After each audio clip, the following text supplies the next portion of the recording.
Mental health को हम अगर रिलेट करें to a stable and balance process of thinking, सोचना, रीजनिंग, विचार करना, एंड बिहेवियर, तीन चीजें होती हैं।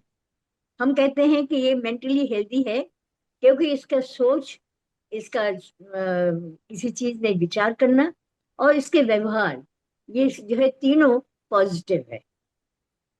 मेरे विचार से मेंटल हेल्थ की पहली बात तो ये है, हम लोग जब इसको विस्तार पूर्वक करेंगे Pandey ji, we must be very clear what are we trying to say of the word mental health.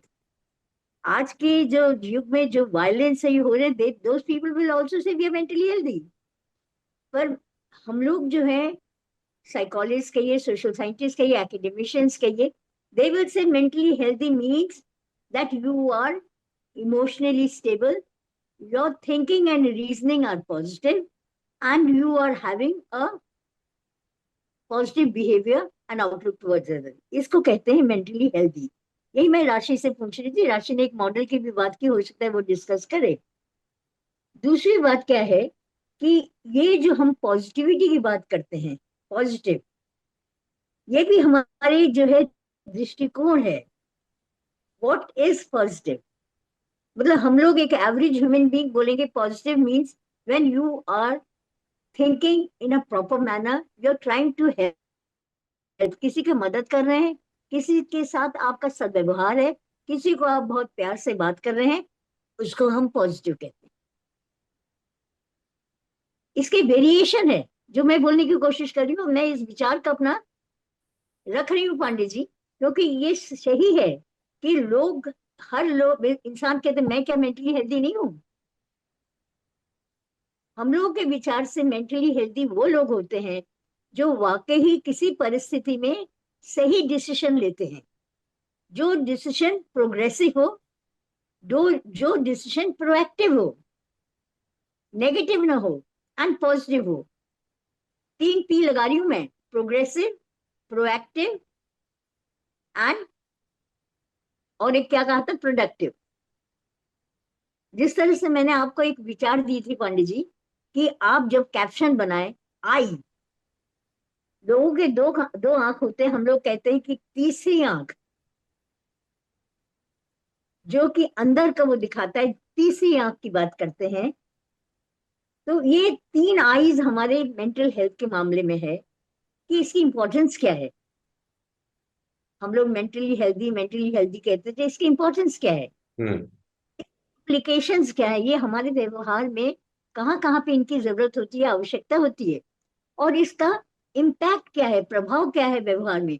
आज के युग में आप देख रहे हैं, आप खुद जो है रहते हैं, कहते हैं कि लोग अच्छे दिन देख के शादी करते हैं, फिर शादी टूट जाती है। ये भी कि साइन ऑफ मेंटल हेल्थ नहीं है? हम्म। आज के बच्चे जो है बाहर निकल के they are throwing the parents aside and they are moving away. ये क्या मेंटल हेल्थ में नहीं आता है? मेंटल हेल्थ एक होलिस्टिक अप्रोच होनी चाहिए, इसको जब आप टोटल में ले जाए कि इसकी परिभाषा को हम लोग को ध्यान से देखना होगा। एक टेररिस्ट भी पांडे जी, यहाँ पे मैं बोल रही हूँ, अभी जो कांड हुआ रिसेंट, और मेरे स्टडीज में दिखा है, दे कंसिडर देमसेल्व्स राइट। वो कहते हैं हमने जो भी किया, हमारे वजू कहिए, वह हमारी आइडियोलॉजी कहिए, वह हमको सिखाया गया, हम कर रहे हैं। हम लोग कहेंगे दे आर नॉट हेल्दी। हम लोग, हमारे साइकोलॉजी में परिभाषा है साइकोपैथिक, और दी अदर डे आपको भूमिका ने भी बताई थी सोशियोपैथ। ये साइकोपैथी का ही एक कैटेगरी है जो हम्म। सोशियोपैथ है। समाज के अंदर घूमेंगे, अच्छी अच्छी बातें करेंगे, और पीठ में छुरा भी मान सकते हैं। ये स्कैम्स हैं, ड्रग ट्रैफिकर्स हैं, ये लोग सब जो है साइकोपैथिक हैं। पर they are moving, they are mentally healthy, अपने परिस्थिति में डिसीजन भी ले रहे हैं। इसलिए मैं खुद जो है चाहती हूँ कि इसके ऊपर आलोचना हो, importance of mental health in hmm. Today's year, ये बहुत जरूरी है। फिर हम बाद में बात करते हैं पांडे जी, योगा, मेडिटेशन, काउंसलिंग तो बात की बात है। अभी तो हम मेंटल हेल्थ को ही लेके चले। हम्म। बिल्कुल सही है आपका। आज हर कोई व्यक्ति ये कहाँ मानता है कि मैं मेंटली फिट नहीं हूँ। हर कोई यही कहता है कि मैं मेंटली फिट हूँ। जैसे भी आपने एग्जांपल दे दिया, सही है कि एक टेररिस्ट भी अपने आप को ये थोड़ी बोलता कि मैं मेंटली अनफिट था इसलिए हुआ। और क्रिमिनल भी और क्राइम करने वाले भी कभी नहीं बोलते कि मैं मेंटली अनफिट था। तो मेंटली फिट की डेफिनेशन क्या होना चाहिए, ये सही विषय आपने ले लिया है। मेंटली इलनेस की या मेंटल हेल्थ की जो डेफिनेशन दी जाती है, तो उसमें कहा भी कि ठीक है कि आप इमोशनली अगर फिट हैं, आप स्पिरिचुअली फिट हैं, तो आप मेंटली हेल्दी हैं। तो एक कंट्रोवर्सी यहाँ पे आई जाती है। अभी का सिनारियो अगर हम देखते हैं कि जो टेररिस्ट हैं या और जो इस एक्टिविटी में इन्वॉल्व है, वो कहीं ना कहीं ये तो बोल रहे हैं कि हम अपने स्पिरिचुअल में तो सही है, हमारा स्पिरिचुअलिटी यही है, हमारा जो आइडियोलॉजी है उस आइडियोलॉजी पे हम काम कर रहे हैं, तो हम मेंटली अनफिट कहाँ हुए।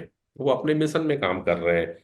तो एक चिंता का विषय आपने जरूर आज उठा दिया है, इस पे हम लोगों को आगे बात करना होगा। मेरी एक रिक्वेस्ट है मैडम, थ्री हाँ। आई आपने एक्सप्लेन नहीं किया, आपने वर्ड यूज किया थ्री आई, और Yeah. उसको थोड़ा सा एक्सप्लेन करिए। See, one is importance of mental health, जिसको इंग्लिश में तो हम लोग इम्पोर्टेंस बोलेंगे, हिंदी में आप उसका ट्रांसलेट कर लीजिए। इसका क्या होता है हिंदी में बोलो, उसका तो खासियत उर्दू में बोलते हैं, इसका इम्पोर्टेंस मतलब मुख्य क्या चीज है। देन सेकंड आता है इम्प्लीकेशंस, मेंटल हेल्थ के इम्प्लीकेशंस ऑन द बिहेवियर। इसके हम लोग क्यों मेंटल हेल्थ की बात कर रहे हैं मधुलिका, क्यों हम लोग सोच हम्म। रहे हैं जो आज पीपल जो है मेंटल हेल्थ के, जो मतलब they are not healthy, I won't say they are moving away from mental health, they are not healthy, they are unhealthy. Not healthy means they are unhealthy, उसके बाद जो भी परिभाषा डालो।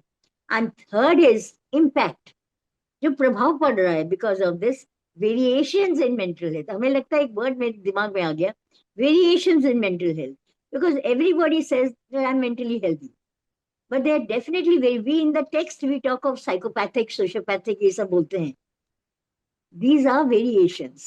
And a person who knowingly is committing violence, committing cold-blooded murder, says I'm mentally healthy. तो इसको जानना बहुत जरूरी है, इसका डेवलपमेंट करना, क्योंकि कंफ्यूजन है यहाँ पे, देयर इज अ कंफ्यूजन। मैंने राशि से सुबह इसीलिए बात की, उसने कहा एक मॉडल है, हमने कहा मॉडल बताओ, she is there. Because when we are talking to the public, Madhulika, all are not psychologists and all are not social scientists. They want to know. अगर एक बच्चे को आप माँ बाप कहें कि you are not mentally healthy, तो विरोध करेगा, why am I not mentally healthy. So therefore this definition should be, it should be thrashed, it should be developed, it should be comprehensively discussed. Pandey ji बिल्कुल बोलिए। बिल्कुल। एक इशू तो है वो क्रिमिनल को लेकर के है, क्राइम को लेकर के होता है कि हमको उन मेंटल हेल्थ को समझना चाहिए और उनकी मेंटल स्टडी को देखना चाहिए। लेकिन सबसे बड़ा जो समाज में इशू है, वो मेरे को ऐसा समझ आ रहा है, और शायद इस पे डॉक्टर राशि भी मुझे शायद समर्थन कर देंगी, वो है रिलेशनशिप को लेकर के। आज सबसे बड़ा जो प्रॉब्लम है वो रिलेशन को लेकर के आ रहा है। और मैं शायद कल रात को ही एक वीडियो देख रहा था, तो उन्होंने चैलेंज भी किया कि आने वाले समय में इंडिया का जो सबसे बड़ा क्राइसिस होने वाला है वो रिलेशन को लेकर के होने वाला है। और वो तो शायद कह भी रहे थे कि अगर किसी स्टूडेंट्स को अपना बेहतर करियर बनाना है तो रिलेशनशिप कोच वगैरह बन का कुछ ट्रेनिंग ले लो, तो आपका फ्यूचर बड़ा अच्छा हो जाएगा। तो अपॉर्चुनिटी भी बताई जा रही है रिलेशनशिप को लेकर के, और हम जैसे लोग चिंता भी कर रहे हैं कि रिलेशनशिप कैसे बिगड़ रहे हैं। इसीलिए मैंने उस दिन अक्षय तृतीया को अचानक ही मेरे दिमाग में बात आ गई थी कि बड़ा शुभ मुहूर्त है, बहुत सारे शादी की इनविटेशन थे मेरे पास में।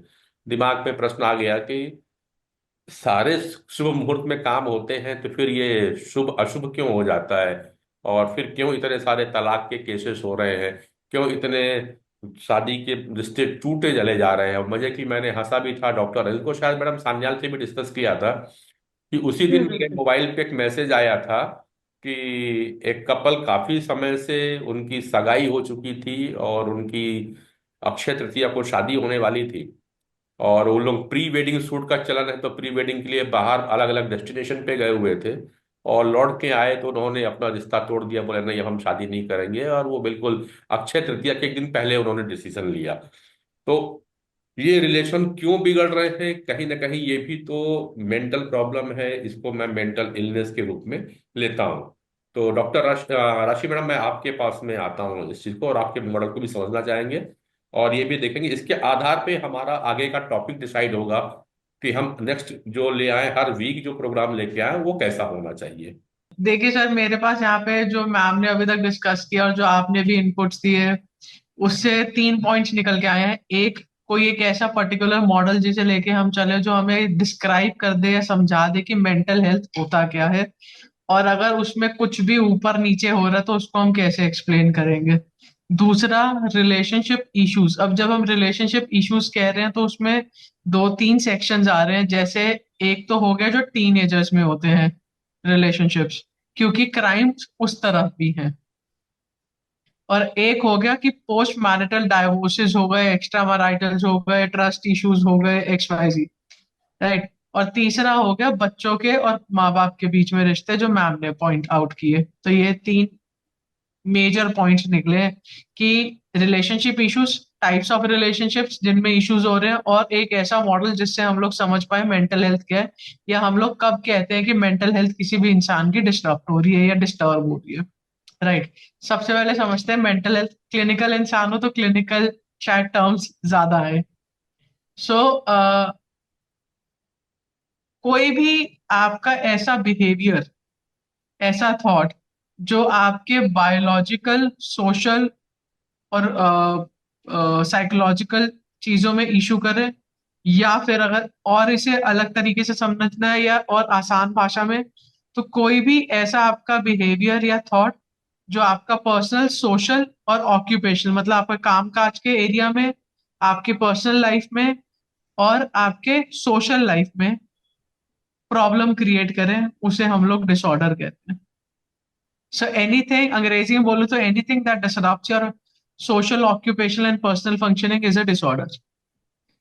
अब इसमें बहुत सी चीजें आ जाती हैं। आपकी जजमेंट किसी चीज को लेके, जैसे मैम ने भी कहा, किसी सिचुएशन में आप कैसे डिसीजन ले रहे हैं, वो अगर डिसरप्ट हो रही है। अभी तो मैं आपको उसके आउटकम्स बता रही हूँ। डिसरप्शन जो हो रहा है वो आउटकम में, वो आपको नजर आ रहा है, पर पीछे की कहानी क्या है ये समझना पड़ेगा। वो क्यों हो रहा है, उस क्यों का जवाब आपको एक मेंटल हेल्थ सेटअप में मिलता है। आप अगर डिप्रेस्ड है, वो तो मुझे नजर आ रहा है ना, आप डिप्रेस्ड क्यों है ये जानना जरूरी है। तो सिम्टम का इलाज तो हो जाएगा, पर मूल रूप से आपका एम क्या होना चाहिए कि बीमारी वापस ना आए। तो सबसे पहले दिक्कत क्या है और उसका समाधान क्या है, और समाधान इस रूप से किया जाए कि बीमारी वापस ना आए, ठीक है।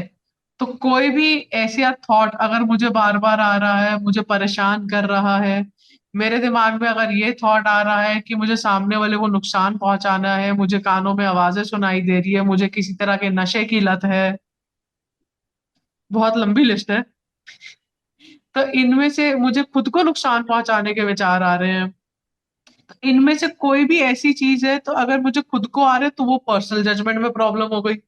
मैं एक ही कमरे में बैठी हूँ, मैं कमरे से बाहर नहीं निकल रही, मैं किसी से बात नहीं कर रही, तो भी जजमेंट खराब है मेरी।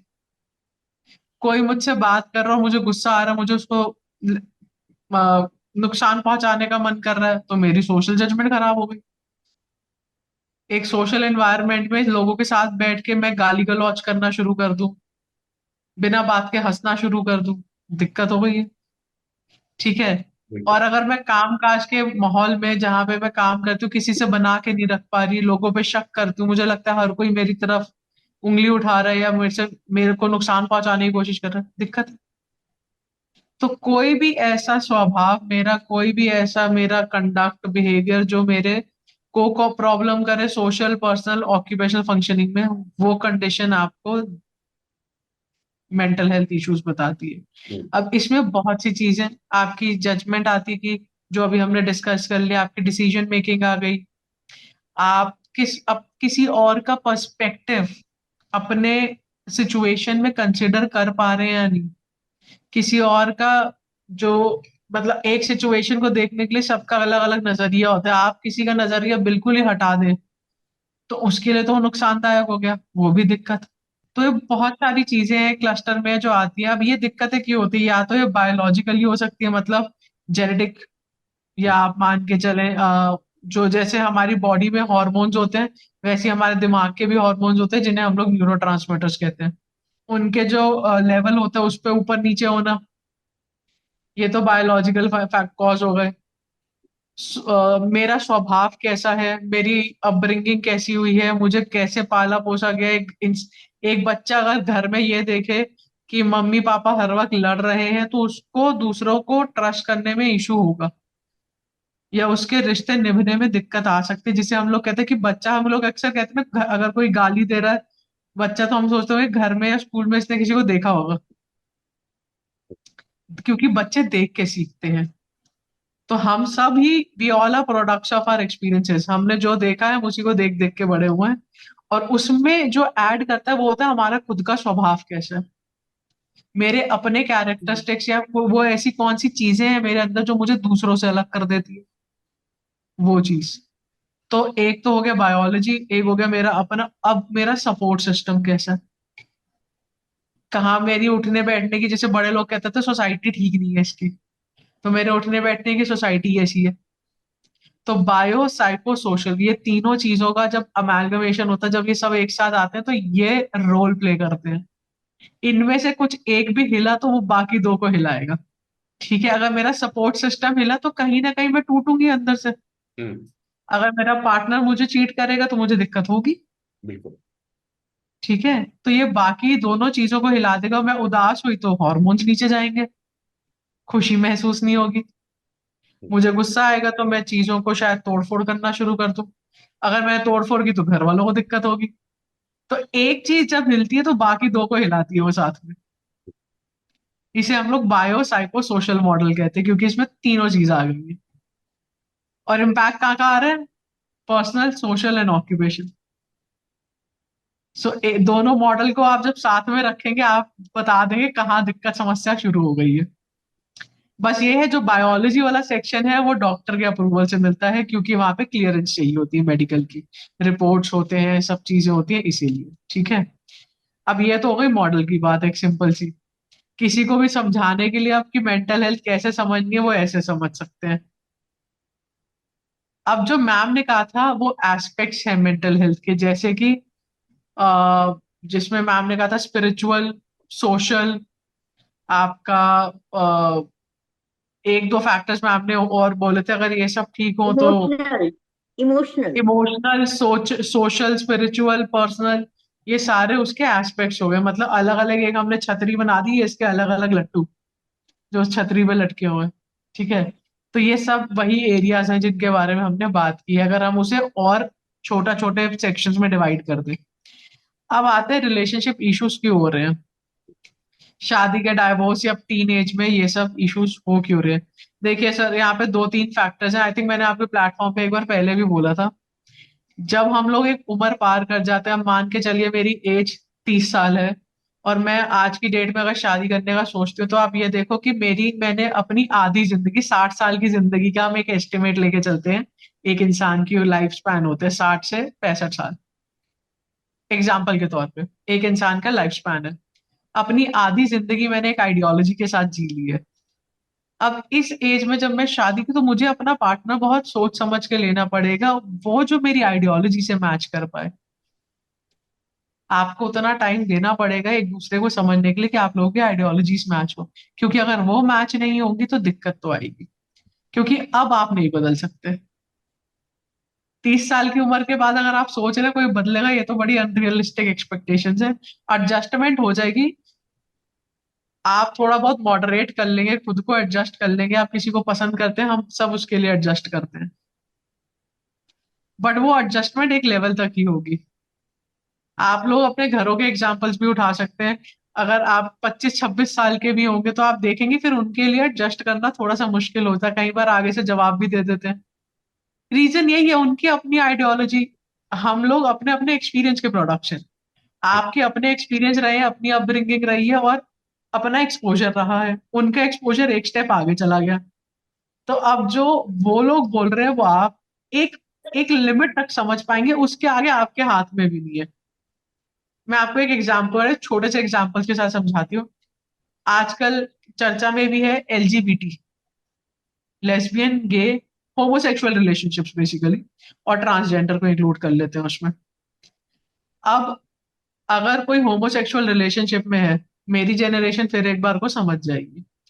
अगर मैं अपने पेरेंट्स के पास गया हूँ और आज मैं कहूँ जी आई एम बाइसेक्सुअल या आई एम होमोसेक्सुअल, समलैंगिक रिलेशनशिप जिसे हम लोग कहते हैं, तो एक बार को वो अंडरस्टैंडिंग है, वो शायद समझ जाए। बट जितना कंफर्टेबल वो मुझे एक लड़के के साथ देख के होंगे, उसको मैं शायद पब्लिकली हक भी कर लूं, उनको इशू नहीं लगेगा। बट यही अगर मैं लड़की को हक करूं या किस करूं पब्लिक में, तो उन्हें इशू होगा। अब मैं ये नहीं कह रही वो समझ नहीं रहे मुझे या वो एक्सेप्टिव नहीं है, नहीं, उनका एक्सपोजर नहीं है, वो एक लिमिट के बाद नहीं समझ सकते और उसमें उनकी गलती नहीं है। इट्स नॉट देयर फॉल्ट, मैं उन्हें गलत नहीं कहूंगी, राइट, वो मेरा एक्सपोजर है क्योंकि।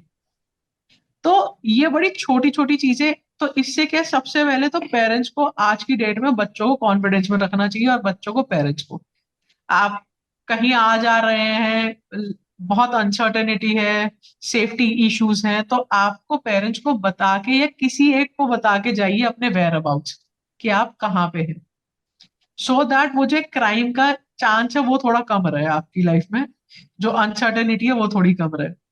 दूसरा, आप अपनी प्रायोरिटीज क्लियर रखिए कि आपको क्या चाहिए क्या नहीं चाहिए। तीसरा, आपके रिलेशनशिप्स में रिस्पेक्ट होनी चाहिए। अगर रिस्पेक्ट नहीं है, ये भी बहुत बड़ा फैक्टर रोल प्ले करता है। अब उसके बाद आते हैं जो अब मैरिज और ये जो इश्यूज क्रिएट हो रहे हैं, कम्युनिकेशन बहुत बड़ा फैक्टर है, लोगों के पास बात करने का टाइम नहीं है।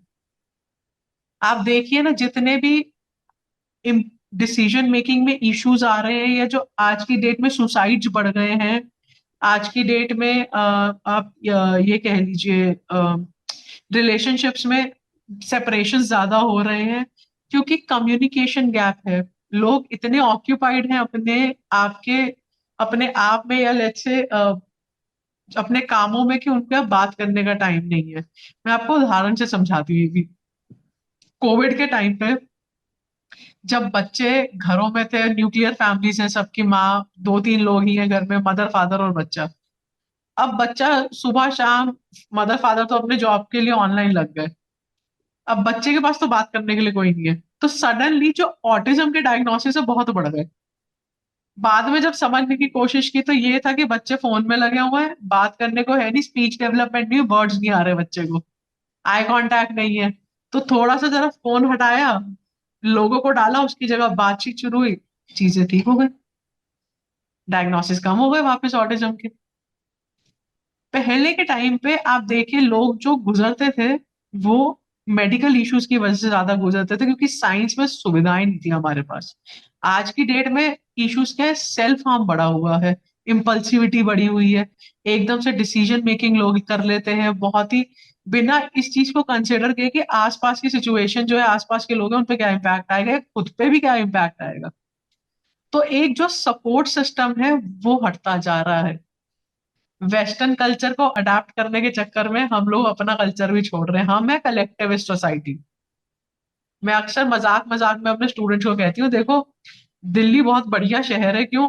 क्योंकि हमें ऐसा लगता है कि हमें जानना है कि सामने वाले की जिंदगी में क्या चल रहा है।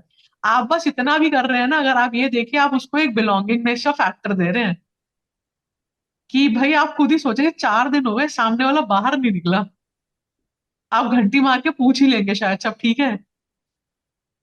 ये बहुत बड़ा फैक्टर है, यही मिसिंग हो रहा है। अब जितना आपका लाइफस्टाइल वर्टिकल हो रहा है, मंजिलें बनती जा रही है, दूरियां आती जा रही है। पहले हॉरिजॉन्टल था, गेट खुलता था, सामने से गेट खुलता था, आप हालचाल पूछ लेते थे। सो वो जो एक इमोशनल कनेक्ट होता है, एक आपका सपोर्ट सिस्टम बनता था, वो है ही नहीं आपके पास। कलेक्टिव सोसाइटी तो आप बन ही नहीं रहे। अब तो आप इंडिविजुअलिस्टिक होते जा रहे हैं। तो आप अकेला इंसान कितना ही डील कर लेगा। एक अंग्रेजी में कहावत है, when when I is replaced with we, even illness becomes wellness. तो वो वी तो गायब ही होता जा रहा है, आई अलोन इलनेस पे ही आ रहा है। सो सपोर्ट सिस्टम नहीं है हम लोगों के पास, बिकॉज हमारी बातचीत नहीं है, हम बात करने से कतराते हैं।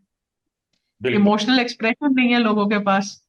तो कुल मिलाकर के अगर बात को देखें तो फिर वही आ रहा है कि हम बिलोंगिंगनेस कम हो रही है। एक इशू है सबसे बड़ा, हम लोगों के साथ में बैठना है, फिर उसको बिलोंगिंगनेस आ गई, क्योंकि जब किसी के सामने बैठते हैं तो एक बिलोंगिंगनेस तो आ ही जाती है। तो रिलेशन टूटने के पीछे का सबसे बड़ा कारण इसको माना जा रहा है। दूसरा कारण आपने कल्चर को बोला है कि कल्चर है लोगों के साथ में, कल्चर में हम है नहीं अपने।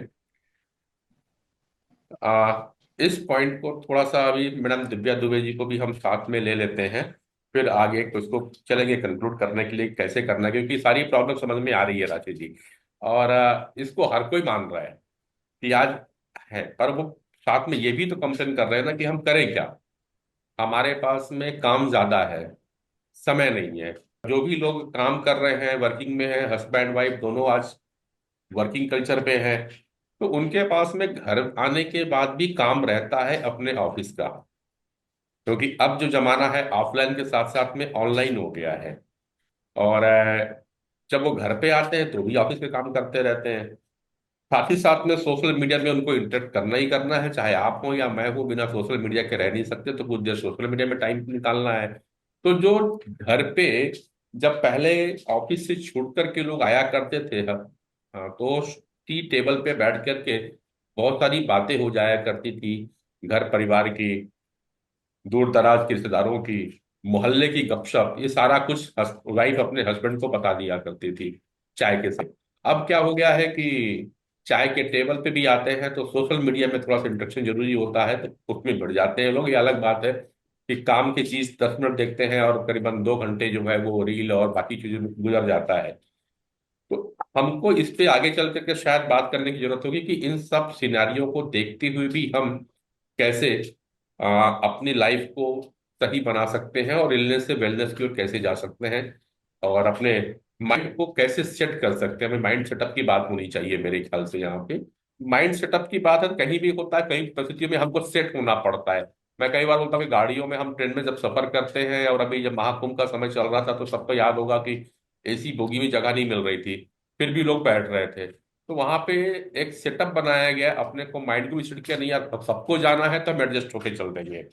लेकिन अगर आज के समय में जाना हो तो हम सामने वाले को अब डील नहीं कर पाएंगे। तो एक माइंड सेटअप की बात यहाँ पे करेंगे। मैं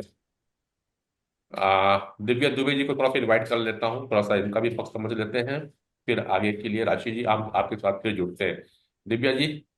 सर, जैसे कि सान्या मैम ने बताया और राशि ने बताया कि mental health is not just about avoiding illness, it's about thriving. It means having emotional resilience, और हम अपने रोजमर्रा की जो स्ट्रेस है इसको कैसे कोप अप करते हैं, प्रोडक्टिवली कैसे काम करते हैं, कैसे स्ट्रॉन्ग रिलेशनशिप बनाते हैं, जैसा कि सान्याल मैम और राशि ने इस तरह से बताया काफी इलेबोरेट करके। So it's just as important as physical health and but इसको हम ओवरलुक कर देते हैं अपने मेंटल हेल्थ को। क्योंकि मैं यूनिवर्सिटी में पढ़ाती हूँ तो एक स्टोरी है मेरे पास, और काफी एडोलेसेंट एज, एडोलेसेंट नहीं, एडोलेसेंट से ऊपर बच्चे हैं और एडोलेसेंट भी हैं इनफैक्ट। तो एक स्टोरी ये है कि क्लास में एक लड़की है जो 23 साल की है, और उसका नाम ABC, देना नहीं चाहूंगी। वो बहुत ब्राइट स्टूडेंट है, हार्ड वर्किंग है, चीयरफुल है क्लास में, बट जब वो फाइनल सेमेस्टर में आती है अपने, सो अचानक से बिहेवियरल चेंजेस आते हैं उसके अंदर। उसने क्लास मिस करना शुरू कर दिया, फ्रेंड से बात नहीं कर रही है, and she is also following behind academically. So on the outside she looked totally fine, but inside she was battling anxiety and depression. ये जानना बहुत मुश्किल था, लेकिन क्योंकि हमारे यहाँ एक अपना एक सेक्शन है पर्टिकुलर की मेंटल हेल्थ, जहाँ पे आप जाके असेसमेंट करा सकते हैं अपना। We have a separate clinic for the mental health. Physical का अलग है, जो पीडीज वगैरह बैठती हैं, साइकियाट्रिस्ट साइकोलॉजिस्ट एक अलग सेक्शन है, वो बहुत कॉन्फिडेंशियल होता है। अगर कोई भी बच्चा वहां पे विजिट कर रहा है या जा रहा है तो वो काफी कॉन्फिडेंशियल रखा जाता है, नाम और इस तरह की चीजें। सो हमारे तो ये जो बच्ची है बेसिकली, ये लेक्चरर जो वहां पे पढ़ाते हैं उन्होंने नोटिस किया कि इसके बिहेवियर में कुछ चेंजेस आ रहे हैं, और उसको ऑन कैंपस काउंसलिंग के लिए रेफर किया।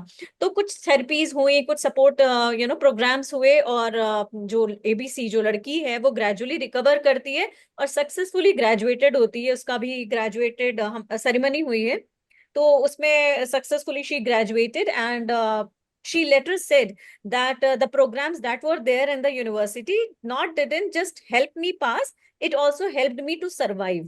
तो इस तरह के बच्चों के पास भी कई इस तरह के प्रॉब्लम्स हो रही हैं, रिलेशनशिप कह लें या फैमिली से दूर रहते हैं।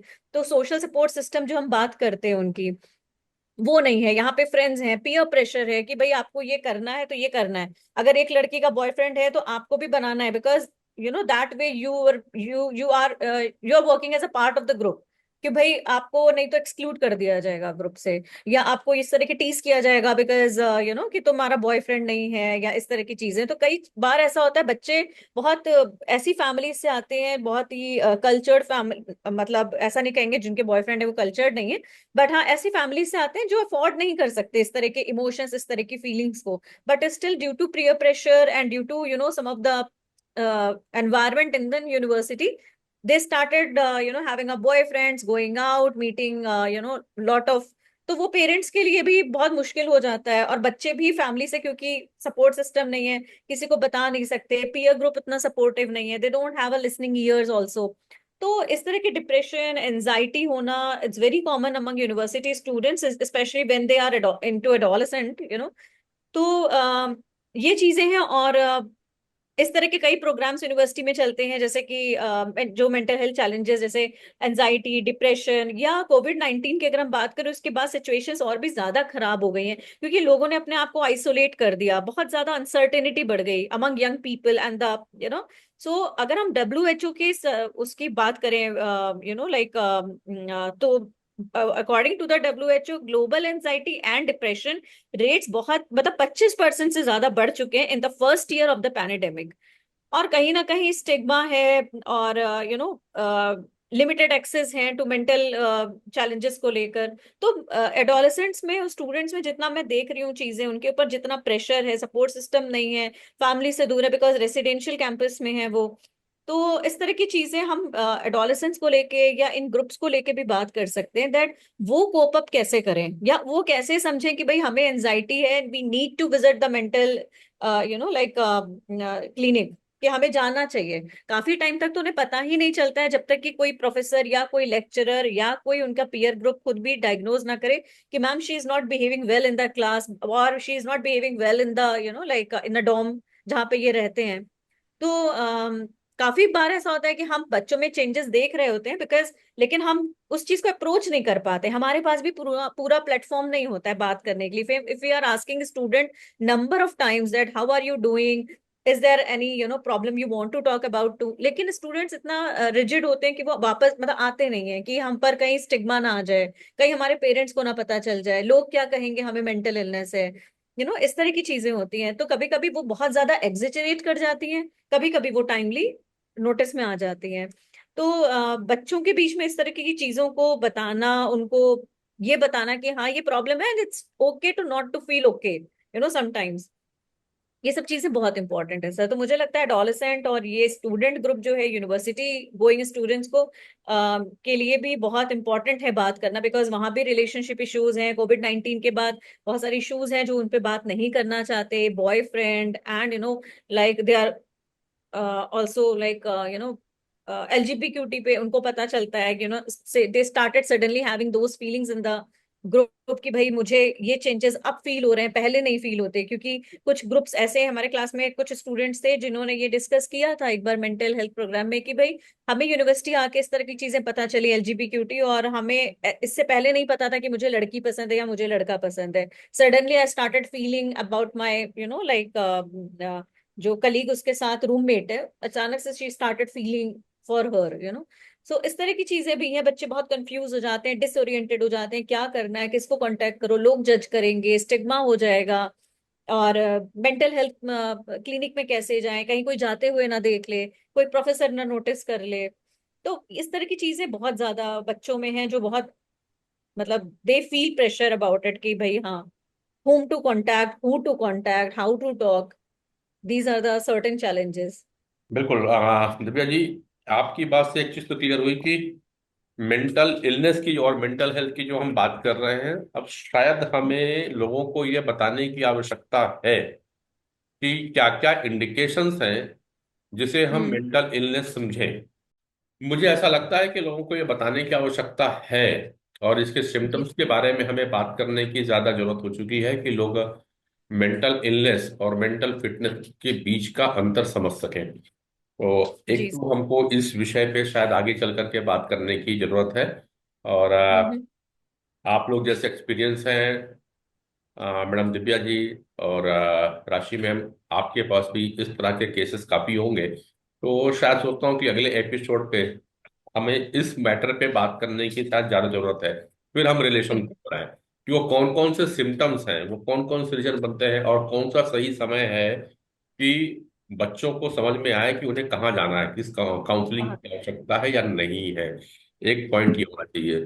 साथ ही साथ में पेरेंट्स लोगों के लिए बनाना पड़ेगा कि अपने बच्चों को कैसे जज कर पाए कि उनमें कौन हम्म, कौन से बिहेवियर चेंजेस आ रहे हैं।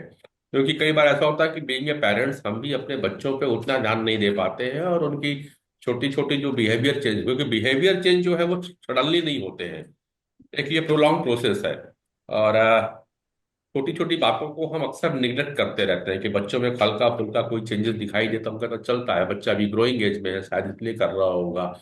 आपसे धीरे धीरे कटना चालू करता है। क्योंकि मुझे भी एक घटना याद आती है, मेरे ही एक मित्र थे, उनका बेटा धीरे धीरे, बिफोर कोविड की ही बात है ये तो खैर, तो पहले जो बैठ करके इकट्ठा टीवी देखा करता था, वो हट वहां से हटने लगा, अपने रूम में बैठने लगा। फिर रूम में बैठते बैठते अचानक उसने दरवाजा बंद करना चालू कर दिया। पेरेंट्स ने सोचा कि बच्चा बड़ा हो गया है, तो कॉमन है, अकेलापन चाहता है, बैठता है, कोई काम कर रहा होगा, कंप्यूटर पे काम कर रहा होगा, दरवाजा बंद कर लिया है। लेकिन धीरे धीरे हम्म सडनली एक दिन उनको मालूम चला कि बेटा अब उनका गांजा ले रहा है। और फिर बिल्कुल। लेने लगा, और जब तक उसका पेरेंट्स को मालूम चला तब तक उसकी स्थिति काफी ज्यादा खराब हो चुकी थी गांजा लेने के चक्कर में। तो कंडीशन ये हुई, इसमें गलती हम किसकी माने, तो कहीं ना कहीं गलती तो हम मानते हैं कि ये एक प्रकार के पेरेंट्स को शायद जानकारी नहीं थी और वो अपने बच्चों को नहीं देख पाए। बच्चा हम्म रिलेशनशिप में भी अगर जाता है, खासकर कि दिव्या मैडम जिस आप एडोलसेंस एज की बात कर रही थी और एडोलसेंस के ऊपर कॉलेज हम्म गोइंग बच्चों की जब बात कर रहे हैं, तो बच्चों को भले देर से समझ पाया, लेकिन एक पेरेंट्स को उनकी बिहेवियर से ये समझ में आने लगता है कि कहीं कुछ गड़बड़ है। गड़बड़ और है, यस। कहीं ना कहीं ये एक नेग्लिजेंसी है जो हमें परेशान करती है और हमारे बच्चों का कैरियर को दूसरी दिशा पे ले जा रही है। तो इस पे बात हम्म करूंगा, मधुलिका मैडम को भी थोड़ा सा मैं ज्वाइन करवा लेता हूँ। मधुलिका मैडम, मैं आपका भी विचार लूंगा। अभी जितनी बातें हुई, मैडम सान्याल ने कहा, राशि जी ने बोला और दुबे जी ने भी बोला, और इनका जो कहना ये भी हुआ कि शायद हम बच्चों को समझा नहीं पा रहे, या बच्चों को हम समझ नहीं पा रहे हैं कि उन्हें किस समय काउंसलिंग की जरूरत है, या उनके बिहेवियर में जो चेंजेस हो रहा है ना तो बच्चे समझ पा रहे हैं और ना पेरेंट्स समझ पा रहे हैं। आपके एक्सपीरियंस इसके ऊपर, ताकि टॉपिक आगे तैयार हो पाए। मुझे ऐसा लगता है कि आज आज की जनरेशन में बहुत चेंजेस भी हैं, कि काफी मैंने यंग बच्चे देखे हैं जो टूवर्ड्स स्पिरिचुअलिटी बढ़े हैं। हम्म, इवन बहुत सारे पेरेंट्स ऐसे हैं जिनको इस चीज के बारे में मालूम ही नहीं है। तो वो जो खुद नहीं मालूम है तो बच्चों को कहाँ उस लाइन में लेके आ पाएंगे। जो मेरा अपना, मैं जो ऑब्जर्व करती हूँ अपने सेंटर पे, मेडिटेशन वाले पे, कहीं तो इतने छोटे छोटे बच्चे जुड़े हुए हैं और यंग पेरेंट्स हैं और बहुत अच्छी प्रोग्रेसेस है उनकी, घर में भी और वैसे भी। और पर बहुत सारे ऐसे हैं अभी भी जो पेरेंट्स को ही नहीं मालूम what is the utility of this thing, मतलब स्पिरिचुअली से क्या फायदा होता है और आप कैसे उस अपने आप को डिसिप्लिन करोगे। आप वो तो कहते हो जी मेरे ग्रह अच्छे नहीं है, फलाना नहीं है। अरे ग्रह अच्छे कब होंगे ना, जब आप डिसिप्लिन होगे। सुबह उठ रहे हो कितने बजे? 11 बजे। सो रहे हो 1 बजे। तो ये कहाँ आपने बॉडी भी अपना खराब कर लिया पूरा। जबकि ये कहते हैं कि रात के टाइम जब आप रेस्ट करते हो तब लीवर फंक्शनिंग करता है और डिटॉक्स करता है अपने आप को। तो वो टाइम तो गया लीवर डिटॉक्सिफिकेशन का। दसियों प्रॉब्लम्स खड़ी कर ली हैं आपने अपने शरीर में ही। तो मेन है कि मतलब पहले तो पेरेंट्स खुद एजुकेट हो ना इस चीज की क्या यूटिलिटी। पहले तो बुजुर्ग लोग साथ रहते थे, तो हम्म, उनको पूजा पाठ करके देखते, छोटे बच्चे भी जुड़ जाते थे उसके साथ। मेरे ख्याल मेरा हम लोग भी जब छोटे थे तो हमारी नानी मंदिर जाती थी तो हमें साथ लेके जाती थी कीर्तन। हमें कोई मतलब नहीं था कीर्तन से, लेकिन एक वो उन्होंने वो बीज तो डाल दिया ना हमारे अंदर कि पूजा करनी है। फिर मदर को भी देखते रहे कि कभी रामायण पढ़ती हैं, कभी कुछ करती हैं। तो हम लोगों में तो वो बीज आ गया, पर मैं नेक्स्ट जनरेशन में देखती हूँ वो नहीं है बिल्कुल भी। दे आर सफरिंग, कोई पेन होता है, कुछ होता है, लिया पैरासीटामोल खा लिया, फलाना करा रहे, ऐसे हो रहा है, ये 2 गोली खा ली। हम आज भी अवॉइड करते हैं एलोपैथिक्स को। हम यही कोशिश करते हैं कि हम मतलब नेचुरोपैथी या तो आयुर्वेद या होम्योपैथिक पे ही रहें। हर चीज क्विक चाहिए। क्विक तो पॉसिबल नहीं है लाइफ में इस तरह से। हर चीज अपना टाइम लेता है। तो मुझे ऐसा लगता है कि अभी तो पेरेंट्स, जो नई जनरेशन है हमारे वाली बात की, उनको पहले खुद को एजुकेट होना बहुत जरूरी है, मुझे यहाँ ये लगता है। Then they can educate their children. कई बार मैं अपनी बच्ची बेटी को बोलती हूँ, तो मैंने कहा भाई तुम रात में सोने से पहले दोनों बच्चों को ओम का उच्चारण कराया करो। स्थिरता नहीं है शरीर में, भाग रहे हैं इधर उधर कर रहे हैं। अरे स्टेबिलिटी कब आएगी? जब आप बैठना शुरू करोगे थोड़ी देर, इस चीजों से फोकस करोगे इन चीजों पर, बिना उसके तो आएगी नहीं। अब पढ़ रहे हैं इधर, दिमाग कहीं और चल रहा है। कई बार तो मुझे ही थप्पड़ लगाना पड़ता है। ये concentrate on this your subject. तो ठीक ये है। सब चीजें लाने के लिए अल्टीमेटली एक वो ही तरीका है, इसके अलावा कोई नहीं है। पहले पेरेंट्स को एजुकेट होना पड़ेगा इन चीजों के लिए कि इसकी क्या यूटिलिटी है। अब तो बहुत चीजें पांडे जी यूट्यूब पे मिलती हैं। Now we started understanding what is the karmas, क्या है ये है, कितनी चीजें समझ समझ आने लग गई है अब तो। मतलब यूट्यूब से ही समझ रहे हैं हम लोग, पढ़ रहे हैं इन बात चीजों को। बात वही है ना कि पेरेंट्स को समझाया या बच्चों को समझाया, सबसे बड़ा इशू तो यही होगा। मेरे ख्याल पहले पेरेंट्स तो समझे, तब तो वो उनको उस लाइन पे लाएंगे। दोनों बच्चों मैं को। अपने बच्चे को बोलती हूँ, बेटी को, कि तुम कभी टाइम निकालो। संडे को कहाँ टाइम होता है? अच्छा, मैं डेली एवरी उससे जाती हूँ कि नहीं, संडे कुछ भी हो, but I go for my meditation.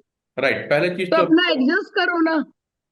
मुझे लगता है हाँ जो जी। शुरुआत में जो राशि जी ने कहा कि हम बायो, साइको और सोशल, ये जो तीन हम्म। हमारे पैरामीटर है यहाँ पे हम गड़बड़ हो चुके हैं, हाँ जी।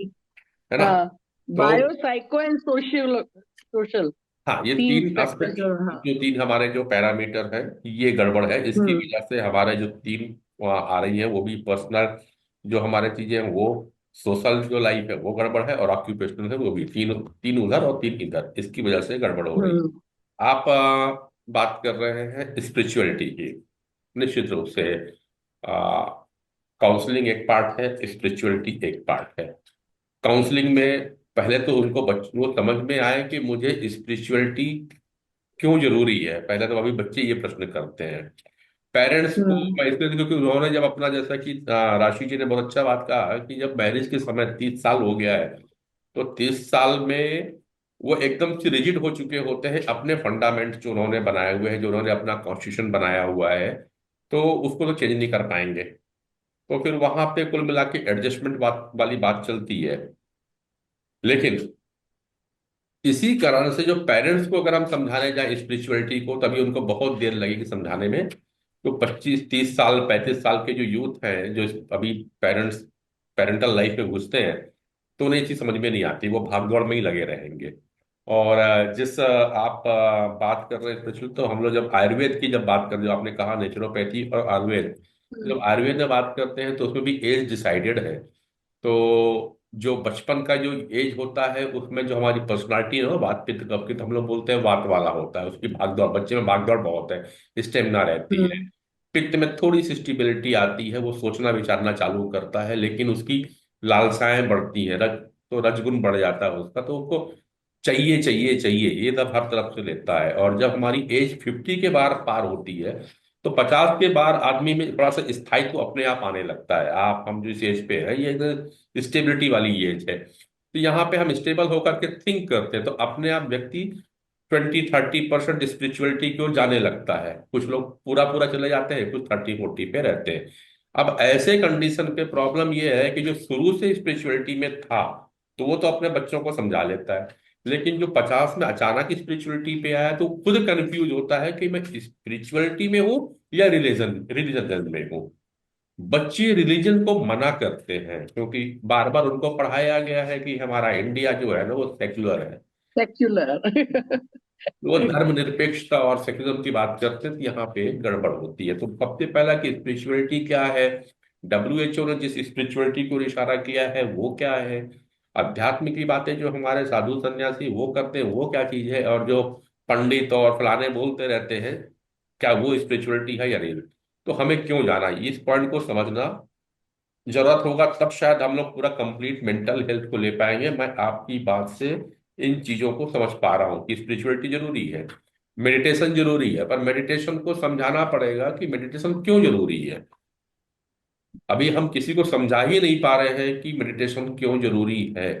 बात ये भी तो है। आ, आ, सर क्या मैं कुछ ऐड कर सकती हूँ? हाँ, मैं आप ही के पास था जी। तो जो मैम ने कहा है उस सबको कंसिडर करते हुए देखिए, स्पिरिचुअलिटी आप जब बोलते हैं तो वो आपका एक बिलीफ सिस्टम होता है, हम्म। तो वो आपके साइकोलॉजिकल डोमेन में आ जाता है, क्योंकि it's a part of my personality. Hmm. मेरा बिलीफ है, मैं हिंदुइज्म, सिखिज्म, जैनिज्म जो मर्जी मान, But ठीक है। sorry, Rashi, spirituality is not That- related to हाँ, dharma or any religion नहीं से, नहीं किसी नहीं से दिस नहीं नहीं, करता मैम है। दिस इज मैं वो रिलीजन, नहीं कह रही, दिस इज अ मैं रिलीजन वो नहीं एक्चुअली। कह रही, हाँ मैं वो नहीं कह रही, मैं एक जी उदाहरण दे जी। रही। जी, ठीक है, ओके। ठीक मैं है। कह रही हूँ स्पिरिचुअलिटी एज ए बिलीव कि मुझे क्या हील कर सकता है, क्या नहीं कर सकता। स्पिरिचुअलिटी जब आपने एग्जाम्पल भी दिया, तो you gave an example of healing की फोकस डेवलप करना, ये करना वो करना थ्रू स्पिरिचुअल पर्सपेक्टिव। मैं उस वे में कह रही थी कि वो मेरा ओके। पर्सनालिटी का बिलीफ, राइट। तो वो आपके साइकोलॉजिकल डोमेन में आ जाता है। दूसरा, स्पिरिचुअलिटी अगर आपको किसी को सिखानी है ना, उससे पहले का भी एक स्टेप होता है, that is moral character. Yes. अगर आप सोशल साइकोलॉजी पढ़े तो उसमें कोलबर्ग की एक थ्योरी है which is called a theory of morality, moral character, जो बच्चों में सिखाई जाती है। हम्म। अगर आप स्पिरिचुअल हैं, आप रिलीजियस हैं नहीं है, डजेंट मैटर, आप बच्चे में मॉरल कैरेक्टर रखिए कि उसको ये जजमेंट करनी आए, ये सही है ये गलत है किस बेसिस पे। What ever decision I am taking, जो भी मैं डिसीजन ले रही हूँ, क्या उससे मुझे या किसी और को कोई नुकसान तो नहीं पहुंच रहा। नुकसान फाइनेंशियल, फिजिकल, इमोशनल, किसी भी तरह का मेरे डिसीजन से किसी और को हार्म तो नहीं हो रहा। ये मेरा मॉरल कैरेक्टर है। अगर ये मेरा राइट। स्ट्रांग होगा ना, your spirituality eventually begins there. Second, the kid should be able to explore कि मुझे करना क्या है। और मैं, मैम का एक स्कूल ऑफ थॉट है, मैं अगर अपना पर्सनल थोड़ा सा बोल दूं कि मेरे लिए meditation is a very subjective. Focus किसको कहाँ से मिलता है, डिपेंड्स ऑन कि मुझे किक कहाँ से मिल रही है।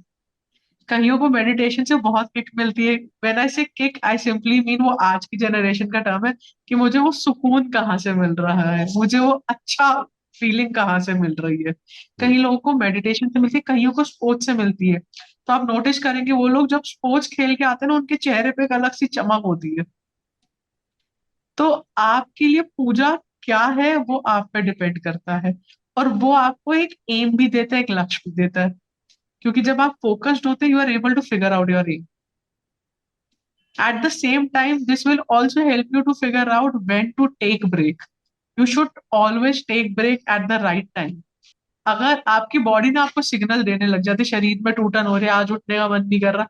एक तो होता है जो इंसान आलसी है, राइट। हम उसकी बात नहीं कर रहे हैं यहाँ पे। एक बिल्कुल। नॉर्मल दिनचर्या में जहाँ पे सब कुछ ना कुछ काम करते हैं, 24 घंटे कोई आलसी नहीं होता, राइट। राइट। तो जब आप इंडियन स्कूल ऑफ थॉट पढ़ते हैं, जो आप लोग कह रहे हैं बात पे, तो वो दिन के हर पहर में अलग अलग चलते हैं इंसान के अंदर।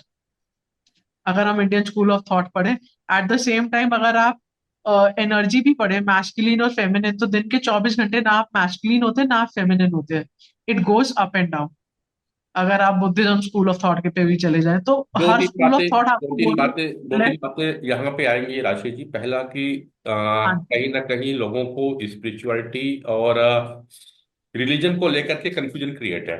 एक कंफ्यूजन है। एक कंफ्यूजन क्रिएट है, और ये कंफ्यूजन क्रिएट वाले हमारे ही लोग हैं। और जो बहुत बहुत ज्ञान देते हैं पंडित लोग, तो उन्होंने एक स्पिरिचुअलिटी को रिलीजन से जोड़ दिया है। तो पहला चीज गड़बड़ हो गया। स्पिरिचुअलिटी है हु एम आई, जो कि अक्सर डॉक्टर सान्याल कहती रहती है, वो है। स्पिरिचुअलिटी आता है कि आप हैं कौन। और जब हम ये कोशिश करते हैं कि मैं हूं कौन, उसके लिए फिर हमको अपने वेद और जो हमारी आप एनर्जी की बात कर रही थी, तो उनकी जरूरत पड़ती है, तभी आप उस फिलॉसफी को समझ पाते हैं, उसी थ्योरी को समझ पाते हैं। अदरवाइज वो थ्योरी को समझना मुश्किल होता है। तो हम जब बात करते हैं अपनी बॉडी की, वो क्या रहा है जो हमारा एजुकेशन सिस्टम है ये हमें केवल 20% हिस्से के ऊपर में पूरा फोकस करके रखा हुआ है। This is your body, sir से लेकर के पांव तक, ब्रेन से लेकर के किडनी, लीवर, हार्ट, आपको यही बताया, इसके अलावा कुछ नहीं है। बट जब आप साइकोलॉजी की बात कर रही हैं फिर तो माइंड आ गया, और माइंड फिजिकल बॉडी में नहीं है मैडम। अब ये किसी को पता ही नहीं है। अब हम माइंड से एक कदम और चलते हैं, क्या पूरी डिसीजन माइंड ले लेता है? तब आप बात करो तो नो। माइंड में 3 पार्ट आप उसी डाल देते हो, वो 2 पार्ट डाल देते हो, बोलते हो एक कॉन्शियस और एक सबकॉन्शियस है। अभी हम जो बात कर रहे हैं वो कॉन्शियस माइंड है, लेकिन इसको एग्री करना या नहीं करना, या आपकी बातों को काटना या मेरी बात को काटना, ये हमारा सबकॉन्शियस माइंड डिसाइड कर रहा है पीछे बैठ करके। मगर सेम थिंग में हमारे जो बायोलॉजिकल फंक्शन है बॉडी के अंदर में, लीवर अपना प्रॉपर काम कर रहा है, हार्ट काम कर रहा है, किडनी काम कर रही है, ये कहाँ से हो रहा है, इसको कौन कर रहा है? तो बोलते वो कॉन्शियस अनकॉन्शियस माइंड अपना काम कर रहा है। सिस्टम चल रहा है 3, हमने यहाँ डिवाइड किया। फिर अब डिसीजन लेने की बारी आती है तो बोलते नहीं बुद्धि से काम लो। तो फिर ये बुद्धि कहाँ है, इंटेलेक्ट कहाँ है, ये कौन सी चीज हो गई? फिर आप बोलते हो कि सब कुछ हो गया, फिर भी आदमी ना कभी दारू पिया ना मुर्गा खाया, बड़ा सात्विक जिंदगी जीता है, फिर भी उसको कैंसर कहाँ से हो गया? किसी का बुरा नहीं किया। तब बोलते तेरा पुराना कर्म रहा होगा। ये कर्मा कहाँ से आ गया? जीने के लिए ऑक्सीजन चाहिए, तो फिर वेंटिलेटर पर आदमी क्यों मर जाता है? उससे बढ़िया ऑक्सीजन कहीं मिल नहीं रही थी। तब वो बोलते हैं नहीं ये आपका तो सब कुछ है, कुछ आत्मा होती है। तो आत्मा क्या है? ये सारी चीजें अगर जब तक आदमी समझेगा नहीं तो वो हु एम आई को समझ नहीं पाएगा। आप एनर्जी की बात की, बिल्कुल सच है, वो भी एनर्जी है। ये भी पॉइंट लोगों को समझना है कि कब उसको गुस्सा अचानक क्यों आ जाता है, क्यों कब वो शांत हो जाता है। तो 2 एनर्जी की जो बात की है आपने, मस्कुलाइन एनर्जी और फेमिनाइन एनर्जी की, तो वेदों में इस चीज का डिवीजन दिया हुआ है कि हमारी नाक में 2 छेद होते हैं, और हमको तो केवल हवा लेना और हवा छोड़ना है। तो एक ही छेद से काम हो सकता था, और कई बार ऐसा होता है कि एक रास्ता बंद होता है तो भी हम जिंदा रहते हैं। फिर 2 की, दैट इज द मस्कुलाइन और फेमिनाइल है। किसी को हम सूर्य और किसी को चंद्र नाड़ी बोलते हैं। चंद्र अभी बताने ही बोलने ही वाली थी इस पे। हाँ, सीधा तो पिंगला जैसे स्वर तो का ये पूरी, नाड़ी कौन सा स्वर चल रहा है उसके ऊपर कौन सा डिपेंड स्वर करता है। चल रहा है? हाँ तो ये स्वर सारी शास्त्र है चीजें, पूरा ये है। सारी चीजें जब तक यूथ नहीं, जब आप समझेंगे बहुत नहीं। गुस्सा होते हो तो ऑटोमेटिकली राइट साइड चलने लगता है आपका। करके देख लो, एक्साइटेड होगे, गुस्सा होगे तो राइट साइड वाला स्वर आप कभी भी देखो वो बहुत तेज चलेगा बहुत अपना। तेज चलेगा। तो और उसी में आप उल्टा कर लो, अगर इतने आप जागरूक हो गए हो तो जब आपको गुस्सा आ रहा थोड़ा देर को अपना राइट थंब से राइट नोज को पंच कर दीजिए, राइट जी नोस्ट्रिल जी, को, वो भी कर और सकते लेफ्ट हैं से ले आप लोगे तो आप स्वयं। धीरे धीरे काम हो जाएगा। स्वयं दैट चेंज वाई, कर सकते हो अपने। दैट वाई आप लोग बोलते हो कि डीप ब्रीदिंग लो। तो डीप ब्रीदिंग में क्या हुआ, अगर आपका चंद्र सूरज चल गया तो आप शांत हो जाओगे। तो ये बहुत सारी चीजें हैं जो हमें शायद समझने की, मुझे लगता है कि आवश्यकता है। तो कुछ अलग इस प्लेटफॉर्म में हम कुछ इस तरह की बातें और इस तरह का चीज लेकर के आए, जिसको हम हंसी मजाक और साइंटिफिक वे से और पुरानी बातों को लेकर के, स्पिरिचुअलिटी की बातों को लेकर के आ जाए, रिलीजन को अलग कर दें। स्पिरिचुअलिटी आपको जीना सिखाता है। किसी भी मजहब, जैसे कि मैडम आप कह रही थी मधुलिका जी की ओम स्वर का उच्चारण करना चाहिए, मगर प्रॉब्लम यह है ना कि ओम क्यों करें? सबसे पहला चीज तो ओम क्यों करें? मुस्लिम वाला वो, अगर हमारे यहाँ पे जितने भी सेकुलर की बातें होगी, धर्म तो बोलेगी हम तो सबको मानते हैं, ओम बोलोगे तो फिर वही हुआ है कि आपको तो प्रॉपर एक धर्म की बात कर रहे हो, हम ओम नहीं लेंगे। तो मैं कहता हूँ ठीक है, आप ओम मत लो, आप वाहेगुरु बोलते हो, आप वाहेगुरु बोल लो। वाहेगुरु बोलो। प्रोनाउंसिएशन आमीन वही इज निकलेगा। ऑल्सो ओम, जो आपको जो क्रिश्चियन बोलना और है, मुस्लिम्स में बोलते हैं, आपको जो दैट इज बोलना है, ऑल्सो। हाँ, आप चाहे वाहेगुरु बोलो, चाहे अल्लाह अकबर बोलो, चाहे कोई भी आप प्रेयर करिए, आपके जो स्वर है, जो आवाज है, जो वाइब्रेशन, एक्चुअली वाइब्रेशन जो है वो सेम होनी चाहिए। अगर वो वाइब्रेशन सेम है तो हम जाएंगे। फिलहाल बात मेरे ख्याल से मेंटल हेल्थ की हो रही है और मेंटल इलनेस की हो रही है। तो मेरा यहाँ पे मानना है, फिर मैं डॉक्टर सान्याल के पास चलूंगा, मेरा अपना यह मानना है कि केवल हम आज एक एस्पेक्ट को लेकर के यदि बात करें कि केवल साइकोलॉजी को ले लें या साइकेट्री को अलग कर लें, दुबे मैडम जी बात कर रही थी कि वहां पे टीम बनी हुई है, तो भी काम पूरा नहीं होगा।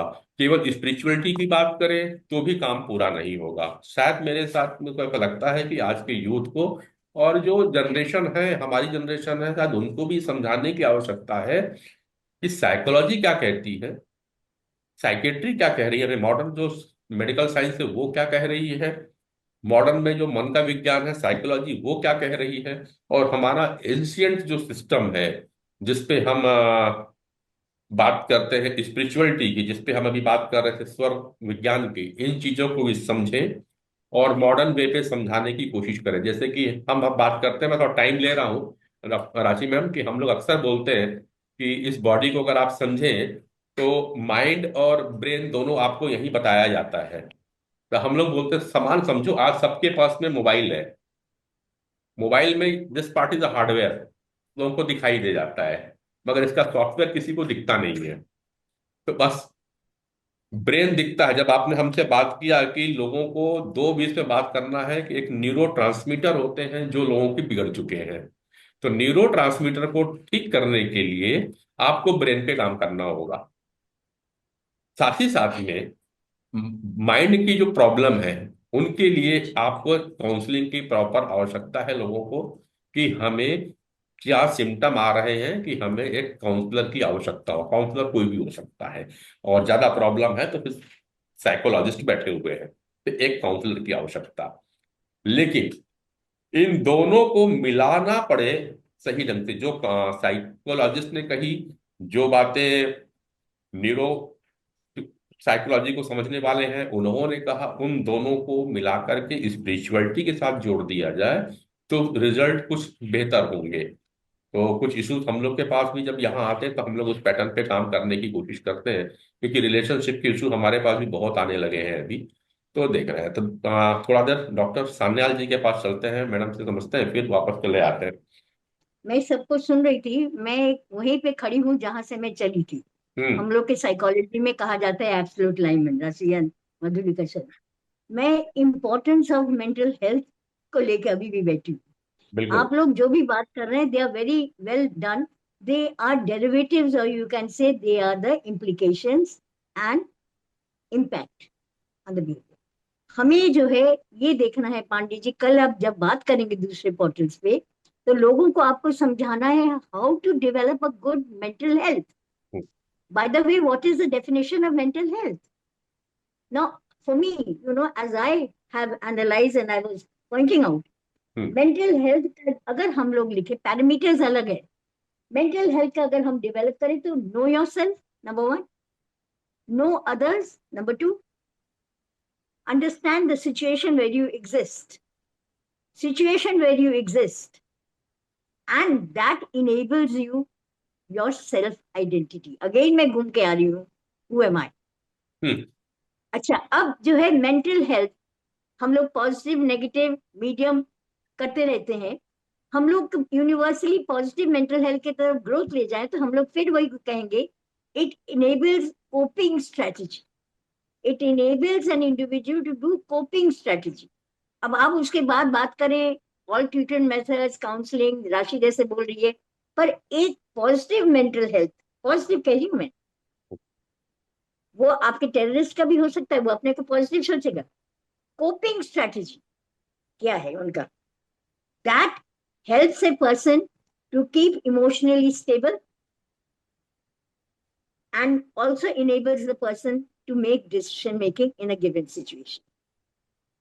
तो मेंटल हेल्थ की इंपॉर्टेंस यहाँ पे है, वो गाइड करता है to a person in to make a coping strategy. Know one yourself, know others, the situation where you exist, and this whole thing in a circle, self identity. Madam आपका कहना सही है, लेकिन क्या ये नहीं लगता कि मेंटल हेल्थ पे बात, मेरे दिमाग का भी प्रश्न आ रहा है कि मेंटल हेल्थ पे बात करने के पहले, और मेंटल इलनेस क्या है, मेंटल फिटनेस क्या है, मेंटल वेलनेस क्या है, पॉजिटिव मेंटल स्टेटस क्या है, इससे बात करने के पहले लोग को समझे कि ये मेंटल है क्या चीज, ये मन है क्या चीज, ये भी जरूरत होगी। एग्जैक्टली। यही अभी तो मैं बोल, तो अभी तो लोग को यही समझ में नहीं आ रहा है कि हमारी प्रॉब्लम किस चीज को, कंफ्यूजन तो उसी चीज का है ना। पांडे जी यही मैं बोल रही हूँ हम्म। कि मेंटल हेल्थ की जब आप डेफिनेशन देंगे ना कि what hmm. Is mental health, hmm. हर इंसान का अपना इंडिविजुअल परसेप्शन है। वो कहेगा मैं पॉजिटिव मेंटल हेल्थ में, आप कैसे कह सकती हैं कि मेरा नेगेटिव है? ठीक। इसीलिए मैंने उसमें जो है पैरामीटर्स निकाला। हम्म। कि नो योर सेल्फ, आप लोग सहमत होंगे Rashi and Madhulika, know others, understand the situation where you exist, घूम के वही आ जाता है self identity, who am I. ये मेंटल हेल्थ को पकड़ के रखती है। If I know I am so and so, my mental health नहीं बिगड़ेगा कहीं पे।